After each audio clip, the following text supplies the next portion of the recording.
Evening. Light changes to the magazine. So yes, that is going to be the first major topic of discussion, folks. To be honest, I'm going to have a bit of a heart to heart with you all regards that stuff. Hopefully, so you can understand a little bit more about me and my thought processes on things, and why you will get to grip with, understand more the decision I've just made, or not say just made, just recently made about the future of Koi Talk magazine. So yeah, I'm not going to leave you, as I have seen a lot of love for that today, which I do like. I got my Koi Talk magazine today, the new art was very impressive, well done.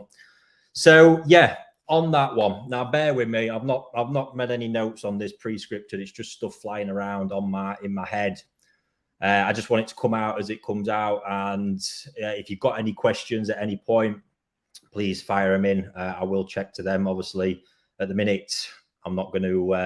I'll have to take my eyes away from the comments, but yeah. So Koi Talk magazine started. It actually, as a venture, started in 2016 when I had the first crack at this, and it actually started as a media website.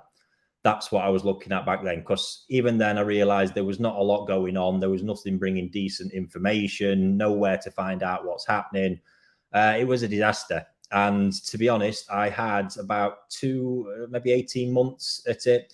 It was a pretty chaotic time period in my life. I won't go into all that stuff too much, but at that point, it's when Charlie was pregnant with Arthur. And yeah, stuff just went in a bit of a spiral, to be fair. But despite that, I was still doing some crazy stuff at work. Some might say being a little bit out of control, but the Koi Talk venture started. I also started a company in Japan at the same time, which became one of the leading sort of agent shippers out in Japan, and still is to this day. I'm no longer a part of it, but it does still exist, and I was there in the foundations and the making of it.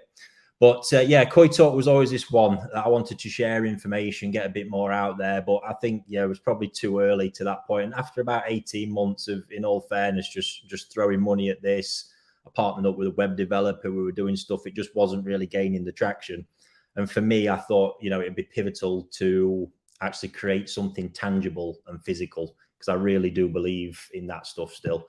So in the end, I parked it for a while, because I needed to sort of get my head straight and just sort of focus on life a little bit and Koi wholesale. So yeah, that got parked and did get on with that, got super busy with it once again. And then it obviously, these things, when I have these ideas, they never, ever leave me. I do have the ability to park it, come back to it, but it just doesn't go away when I believe in something.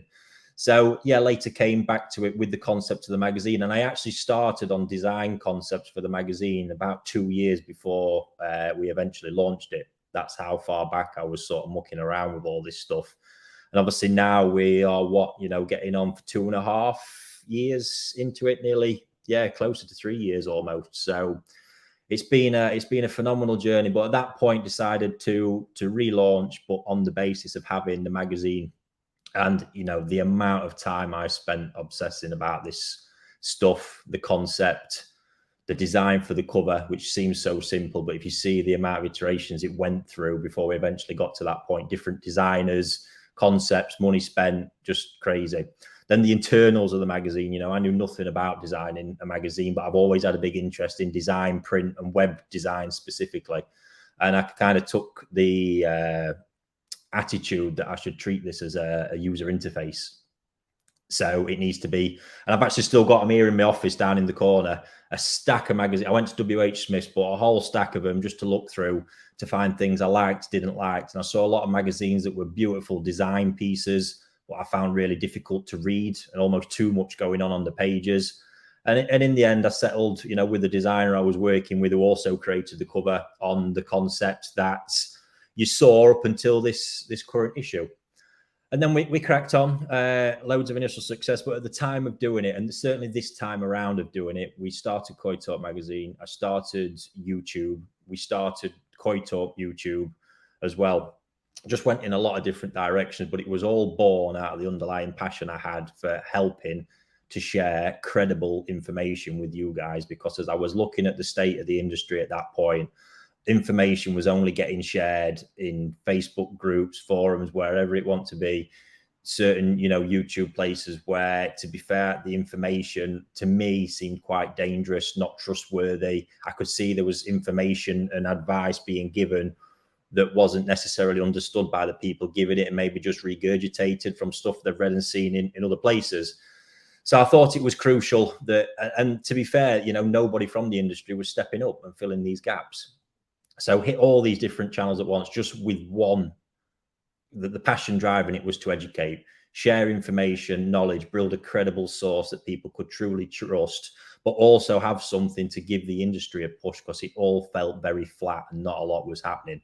So just to try and gauge, if I could share a percentage of the passion I have for what I do, it would help enhance people's hobby in a big way. And I think to date we've achieved that, in all fairness. And I look around now at the current state of affairs, and the whole industry seems mighty more lively, in my opinion. Again, welcome your guys' feedback on that. But from what I see now, we're not just the only magazine. There's other platforms and things out there, other good magazines as well, which is amazing to see. I have absolutely no issues with any of that stuff. I think it's amazing that there's all that out there for you guys now to enjoy. Things, Evo's really up in his game with his channel. You look across YouTube, dealers hosting more events. There's just the whole thing. There's a lot more happening, I think, than I've ever known in the industry. So it's phenomenal. And all this is just generally born out of my passion and love. I don't look at these things. I don't look at the financials. And to be fair, this is where you'll understand a little bit more about what's coming. This is always something that Chris he can't get his head around with me. Money is not a motivator in my life. It is just the sheer passion and love for what I do pushes it. When it's in full bore and things aren't really distracting it, I have got unlimited energy for this. Honestly, guys, you just cannot begin to imagine the energy, the obsession, everything. But I'm also big into the details and the quality of the stuff that I do. Now, as Koi Talk magazine has grown personally, and obviously we're committed to doing the monthly subscription, which has been amazing. The support from you guys has been amazing. The numbers that we do are phenomenal. But even from the very off, we found it difficult to keep up with. It's incredibly hard meeting them deadlines, and just one little slip up or delay has massive consequences. It's always been to the wire, and this is being very, very honest about it. And it's stressful. Financially from it, any penny it's ever earned, we've sank back into personnel or changes or whatever it is. We've been doing the podcast, just gone round and round. It's also had a huge amount of investment over from me as well, from Koi Wholesale, to actually get it going to the point where it was. Otherwise, it would have never got off the ground at the sort of speed that it has done. But really, it's the energy. It takes a huge amount of energy. And writing, I love producing content. I absolutely do. And I enjoy writing. But when I get put under pressure with it, everything goes blank. Nothing can come out fingers and hit the keyboard. It's absolutely shit, to be honest. It does my boxing. And we've found no matter how many staff or people we bring into the whole equation, it still relied so heavily on me and Chris throughout. And there's also elements of this with my particularity, if you like, that's kind of held it back at times. But as it went through, it was clear that as it was, we needed to make it more kind of commercial in a lot of senses. So from that, you have to start making decisions. And this, for me, I think is where the love kind of started dying a little bit, because when I started, the very, very first mock issue, which actually sits in that stand behind me, had very few adverts in it. And I mean, I think it was just the covers, maybe one or two internally on that. I obsessed over the quality of the paper, just every little detail that you can imagine. But as obviously things grow, I've got a lot of responsibility over at Koi Wholesale, and that is truly where my love and day-to-day lies, being in those fish houses and where I thrive the most. Always happy to chip in and get this content done, but personally found the video channel just a hell of a lot more efficient in the way I can nick half an hour, and get so much done that delivers so much information to you guys. Like I say, then finding the time to sit down and write for a few hours or more, really, really tough. So yeah, that's kind of led it. And I think as the direction went, I let the guys get on with it. Chris did a phenomenal job. I'm not absolutely knocking anybody, but for me, the kind of love died a little bit. And in all, that's when all of a sudden we're making decisions here where we're having to put more pages of advertising into the magazine. I feel like at times, you know, I would only ever put in there stuff of a brand that I super believe in. And as you guys have known watching me, I wouldn't fill many pages. And we're lucky we've had those brands on board. That's been phenomenal. But then as well as that, you know, sometimes we're having to find a mix of content that's not necessarily what I want to convey, because we felt like at times we need to make sure the magazine provides diversity, value for money, whatever it is in there. So it's not just one tone of voice. And maybe we went wrong in that respect with that a little bit. But just for me, I'm so keen to make sure the information is on point. You know, I don't care who's written it. If it doesn't align with my thought processes and all the rest of it, because I believe that's ultimately what I'm selling to you guys through that, it takes a bit away from me. So just all these compromises that started coming in, and it's been putting a very heavy mental toll on me in all, and sort of losing the love. And then I had a bit of a resurgence just recently and thought, right, let's get this done. So I just wanted to see with the redesign on this current issue where we've had the delays, you know, what we could do, because I've had to spend so much time, and this is the problem, to get it where I truly am happy with the product going out. You guys, you know, as much as you've probably loved it, and I know you have done, for me, I wasn't truly happy with where it was at. So spent the time. And yeah, it took so long because of the amount of revisions coming back, the amount of time I've had to spend ensuring the picture layouts are exactly as I wanted them. The designer we use is actually through a platform out in Canada. She's amazing. She's done a great job, but it's really sort of slowed down the process, getting it all across, the way it all has to be labeled and packaged to go out to the designer. Just crazy amounts of time. And then getting the content, you know, like the breeder interviews, we found a great way of doing them with Rie in Japan. But then ultimately, as it's come back to it, is then getting the pictures. I ideally need to be in Japan to get those pictures properly, certainly until she's got more training in that respect. The translation work's been amazing. It's just all this. Even the interviews were easier when I was there rather than just scripting it, because they became a little bit more dynamic. You know, when we did the Takano interview, I was there and I just found it opened up a whole different conversation. So that relies on them, me being in Japan to do that. So gathering the content, tough, and just all these things mixing around has sort of led to a spot where, like I say, I'm not truly, it's mentally weighing heavy on me. So where that brings us to, we have currently got, let's say, issue 30 is dropping with people now. 31 is not going to be too far behind. We are getting that wrapped up. But as it stands today, I've paused subscriptions on the store. And what I'm going to be doing is actually cancelling the subscriptions altogether. So there won't be a monthly automatic renewal of the magazine. But all what's going to happen is that'll all just stop.